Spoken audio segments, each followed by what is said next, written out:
1964 সালে ঢাকা নারায়ণগঞ্জ ও ডেমরা এলাকা দিয়ে ডিএনডি প্রজেক্ট গড়ে তোলা হয়। মূলত কৃষি সেচ প্রকল্প হিসেবে এখানে বাঁধ দিয়ে প্রকল্প শুরু হলেও স্বাধীনতার পর এখানে বসবাস করছেন কয়েক লাখ মানুষ।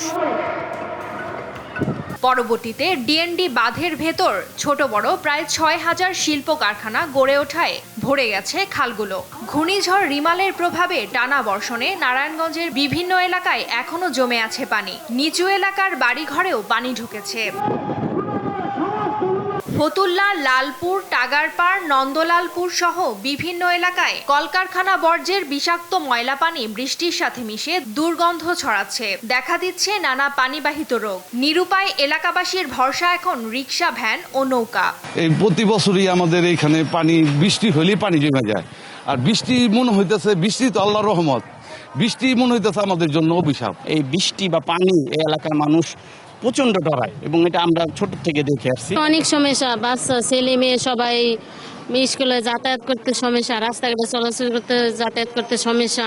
এ খবরে দুর্গত এলাকা পরিদর্শন করেন নারায়ণগঞ্জ ৪ আসনের সংসদ সদস্য শামীম ওসমান। পানিবন্দী মানুষের ভোগান্তি কমাতে দ্রুত ব্যবস্থা নেওয়ার আশ্বাস দেন তিনি। প্রায় ৩ লক্ষ মানুষ এখানে পানিবন্দী হয়েছেন। প্রচুর পরিমাণ পানি জমে গেছে। নর্দমার ময়লা পানি এবং বাথরুমের সমস্ত ময়লা যে মসজিদ মন্দিরে সব জায়গায় ঢুকে বসছে। এই জন্য আমি দুঃখিত এবং লজ্জিত। আমি বিশ্বাস করি আগামী ২-৩ দিনের মধ্যে এই পানি আমরা নামিয়ে ফেলতে পারব। ২০১৭ সালে ডিএনডি এলাকায় জলাবদ্ধতা নিরসনে নেওয়া মেগা প্রকল্পের মেয়াদ গেল বছরের জুনে শেষ হলেও কাজ এখনো বাকি। তবে জলাবদ্ধতা নিরসনে দিনরাত পাম্প চালু রাখার কথা জানিয়েছে পানি উন্নয়ন বোর্ড। জমি দখল হয়ে গেছে, বেদখল হয়ে গেছে, সেগুলো উদ্ধার করতে হচ্ছে। সবচেয়ে বড় সমস্যা হলো খাল কাটা হচ্ছে, আবার লোকজন আবার আবর্জনা ফেলতেছে। পাম্পগুলো চালু আছে।